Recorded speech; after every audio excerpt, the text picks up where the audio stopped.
Cela dit, le Conseil des ministres a franchi une étape importante ce mercredi dans la mise en place du régime d'assurance maladie universelle en adoptant un décret crucial. Ce décret fixe les conditions et modalités de répartition, de prélèvement et de versement de la cotisation à la Caisse nationale d'assurance maladie universelle. Et puis, la dissolution de l'unité spéciale d'intervention des eaux et forêts. Les détails du Conseil avec Nyarkiteda. L'unité spéciale d'intervention des eaux et forêts n'existe plus. C'est l'une des décisions de l'hebdomadaire Conseil des ministres. La décision de dissolution de cette unité est actée à la suite d'un mouvement d'humeur observé le 21 février dernier par une partie de l'unité à la direction des eaux et forêts. L'unité spéciale d'intervention des eaux et forêts a été mandatée pour une opération de sécurisation dans la région de Bobo-Dioulasso. Des instructions ont été données pour que l'unité replie sur un autre site dans le centre-ouest. L'unité a opposé une fin de non-recevoir et ne voudrait pas rejoindre le nouveau site. Elle a donc été sommée de regagner Ouagadougou. Une fois rentrée à Ouagadougou, l'unité a pris en otage le directeur général des eaux et forêts en empêchant toute sortie du sein de la direction générale. L'unité s'est positionnée avec ses hommes, armés avec des armes lourdes, avec des armes légères, pour contrôler toute l'enceinte. Après de moultes tractations, l'unité a été désarmée autour de 14 heures. Et au cours du Conseil des ministres, des instructions ont été données pour la dissolution de l'unité spéciale d'intervention des eaux et forêts. Pour le ministre Barrot, les faits sont graves et inadmissibles et surtout en déphasage avec le règlement de discipline générale des eaux et forêts.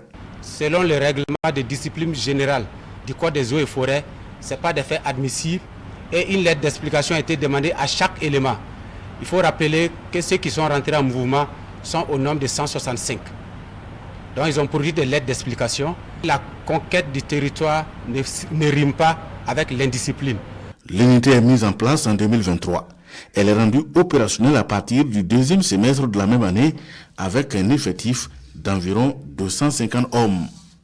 Autre décret pris au Conseil des ministres du jour, c'est celui portant sur les conditions et les modalités de répartition et de prélèvement de la cotisation ainsi que les délais de son versement à la Caisse nationale d'assurance maladie universelle.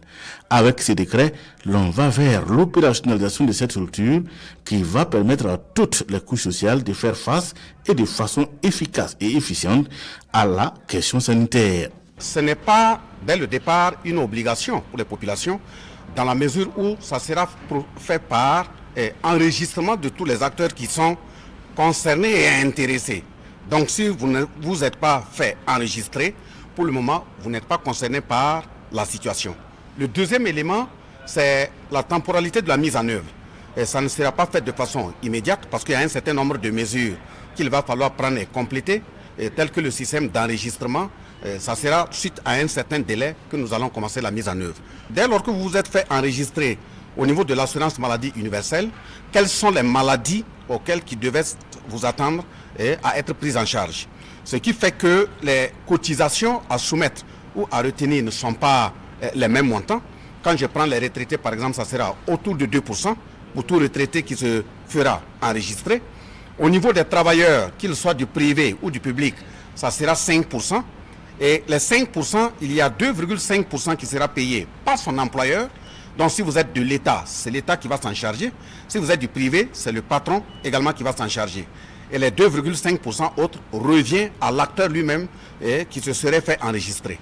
Pour y arriver, le ministre d'État Bassolma Bazié, en charge du dossier, invite l'ensemble des Burkinabés, acteurs du privé, du secteur informel et du public à s'y engager pour faire de l'assurance maladie universelle une structure au service de leur santé.